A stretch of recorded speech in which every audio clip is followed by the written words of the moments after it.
Next ఆంధ్రప్రదేశ్లో ఏ government వస్తుంది? జగన్. ఎందుకు జగన్? 14 సంవత్సరాల నుంచి పరిపాలించిన వ్యక్తి ఆయన అనుకున్న హామీలు ఒక్కడు కూడా దాదాపు నెరవేరలేదని నేను ఊహించుకొని చెప్తున్నా. ఎందుకు ఊహించుకుంటున్నా అంటే నేను పేపర్ అవుతున్నా కనుక. సో 4.5 సంవత్సరాల ఈ మధ్యలో 1 సంవత్సరం పైన మన కోవిడ్ వచ్చేసి దెబ్బేసింది.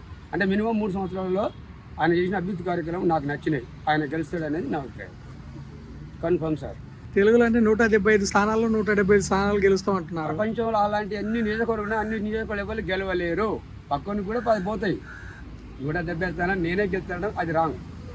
కాకపోతే నాకంటే ఎక్కువ మెజార్టీ రావచ్చు. ఇప్పుడు 2 ఉన్నారు. ఇప్పుడు ఆయన కూడా పంచుకోవాలి కదా, కళ్యాణ్ గారు, పవన్ కళ్యాణ్ కూడా పంచుకోవాలి కదా. ఆలోచించండి. జగనన్నకు 170 స్థానాలు రాంగ్. కాకపోతే గవర్నమెంట్ ఫామ్, ఇది నా అభిప్రాయం. నెక్స్ట్ ఏ గవర్నమెంట్ ఫామ్ అవుతుంది?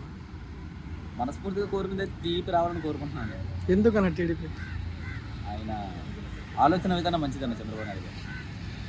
ఎవరు బాధపడకూడదు, అందరికీ మంచి జరగాలన్న ఆలోచనతో వస్తారు. అంటే బ్యాక్గ్రౌండ్గా ఆయన ఏం చేశారనేది మనకు అనవసరం పక్కన పెడితే ప్రజలకు మంచి జరిగే ఉద్దేశంలో మాత్రం నాకు తెలిసి మంచి అతను ఆయన. జనసేన టీడీపీ 2 పొత్తులు ఉన్నాయి కదా, అవునండి. మరి దానివల్ల ఏదైనా డిస్టర్బెన్స్ కూడా జరగవచ్చు. ఎందుకంటే ఇప్పుడు కాంగ్రెస్ షర్మిల కూడా ఇప్పుడు కాంగ్రెస్ అధ్యక్షురాలుగా ఆంధ్రప్రదేశ్లో ఉంది. సో ఇక్కడ టీడీపీ ప్లస్ కాంగ్రెస్, జనసేన, వైఎస్ఆర్సీపీ ఇన్ని ఉండగా మరి టీడీపీకి ప్లస్ అని అవుతుంది అనుకుంటున్నారు? ఖచ్చితంగా వస్తుంది అన్న టీడీపీకి. ఎందుకంటే ఇప్పుడు ప్రజెంట్ మరి 2 పార్టీలు కలుస్తున్నాయి. పవన్ కళ్యాణ్ మీద ఉన్న అభిమానం, టీడీపీ మీద ఉన్న గౌరవం, ఈ 2 కలిస్తే ఖచ్చితంగా చరిత్ర సృష్టిస్తారు. కలవకుండా పోటీ చేస్తే మంచిది అన్నది నా అభిప్రాయం. నా ఆంధ్రప్రదేశ్లో నెక్స్ట్ ఏ గవర్నమెంట్ వస్తుంది? వైఎస్ఆర్సీపీ గవర్నమెంట్ వస్తుందండి. ఎందుకన్నా వైఎస్ఆర్సీపీ? ప్రజాపాలన జరుగుతుంది, ప్రజలకు మేలు జరుగుతుంది. Direct BTP direct beneficiary to account. So ఇవన్నీ జరగడం వల్ల ప్రజలకు లబ్ధి చెందుతున్నారు. కాబట్టి ప్రజా సంక్షేమం గురించి నేను ఆలోచిస్తున్న నాయకుడు జగన్మోహన్ రెడ్డి. కాబట్టి మళ్ళీ ప్రజాస్వామ్యం, మళ్ళీ వైఎస్ఆర్సీపీ అధికారంలో కంపల్సరీ వస్తుంది. ఇప్పుడు షర్మిల గారు ప్లస్ చంద్రబాబు, పవన్ కళ్యాణ్ వీళ్ళందరూ ఏకధాటిగా జగన్ పైన దాడి చేస్తూ ఉన్నారు నెక్స్ట్ ఎలక్షన్లో. అదే ఈరోజు చెప్పాడు కదా, వాళ్ళు స్టార్ క్యాంపెయినర్లు. ఏపీ వేరే తెలంగాణ నుంచి ఇన్పుట్ దిగుమతి చేసుకున్నట్ట ఏపీకి స్టార్ క్యాంపెయినర్లు. జగన్మోహన్ రెడ్డి అమ్మే స్టార్ క్యాంపెయినర్లు ఎవరైతే లబ్ధి పొందుతున్నారో వాళ్ళంతా స్టార్ క్యాంపెయినర్లు జగన్మోహన్ రెడ్డి పక్కన. ఈ రాష్ట్రంలో పెత్తందారులకి, పేద ప్రజలకు, ప్రతినిధులకి జగన్మోహన్ రెడ్డికి జరుగుతున్న పోరాటంలో అంతిమంగా ప్రజాస్వామ్యంలో జగన్మోహన్ రెడ్డి గెలుస్తారు, ప్రజలు గెలుస్తారు.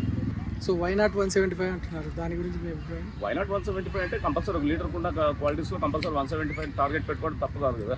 కంపల్సరీ కొట్టాలనే ఉంటుంది ఎవరికైనా కానీ. సో అందుకే ఇక మార్పులు చేర్పులని ఎమ్మెల్యేలని సఫలింగ్ చేయడం కొంచెం అటు ఇటు చేస్తున్నారు కదా. నేను అనుకుంటున్నాను కంపల్సరీ 130 అబ్సల్యూట్ మెజారిటీతో గవర్నమెంట్ ఫామ్ అయితే వైఎస్ఆర్సీపీ అది చేజిక్కించుకుంటారు. ఈ సఫలింగ్ వల్ల బెనిఫిట్ ఉంటుంది అంటారా? కంపల్సరీ ఉంటుంది. ఇప్పుడు సర్వేలు చేశారు. ఇప్పుడు సర్వేలో కొంతమంది నాయకుల మీద వ్యతిరేకంగా స్థానిక ఎమ్మెల్యేల మీద వ్యతిరేకంగా ఉండొచ్చు. ఇవన్నీ సర్వేలు చేసి రిపోర్టులు 4 రిపోర్ట్లు ఉన్నాయి జగన్మోహన్ రెడ్డి దగ్గర. అంత ఈజీగా ఏం చేయట్లేదు జగన్మోహన్ రెడ్డి కూడా. అవన్నీ చేయడం వల్ల కొంచెం ఏమైనా డిస్టర్బెన్స్ కొంతమంది పడదు కదా, గ్రూప్స్ ఉంటాయి. అవన్నీ ఉండడం వల్ల కొంచెం ఇవన్నీ చేసుకోవడం వల్ల మళ్ళీ అధికారంలోకి వస్తుంది. ఏం చేసుకున్నా కానీ 120లో మనం కంపల్సరీ ప్రభుత్వాన్ని అధికారంలో తీసుకొచ్చే విధంగా జగన్మోహన్ రెడ్డి ప్రయత్నాలు చేస్తున్నారు. ఆంధ్రప్రదేశ్లో ఏ గవర్నమెంట్ వస్తుంది? తెలుగుదేశం జనసేన అంటున్నారు. సీఎం అభ్యర్థి ఎవరు? బాబు. నెక్స్ట్ మరి పవన్ కళ్యాణ్ గారి పరిస్థితి?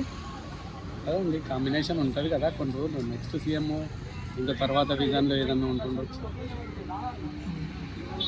సో ఎన్ని స్థానాల్లో జనసేన పార్టీ గెలుస్తుంది? ఎన్ని సీట్లు ఇస్తాడో తెలియదు కదా. మ్యాక్సిమం సీట్లలో ఎన్ని ఇచ్చినా కూడా మ్యాక్సిమం సీట్లలో ఇద్దరు వస్తారు.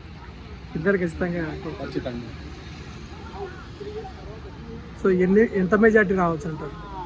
మ్యాక్సిమం 150 అబవ్ వస్తుంది టీడీపీ. ఖచ్చితంగా. ఇక్కడ జగన్ గారి పథకాలు కూడా బాగానే అమలవుతున్నాయి కదా. సో ప్రజలు మళ్ళీ జగన్నే కోరుకుంటే? ఏ పథకాలు ఇవ్వగానే కాదు కదా, డెవలప్మెంట్ యాక్టివిటీస్ కూడా ఉండాలి కదా. ఇవాళ తెలంగాణలో ఎవరికి జ్ఞాపకం చేస్తున్నారు?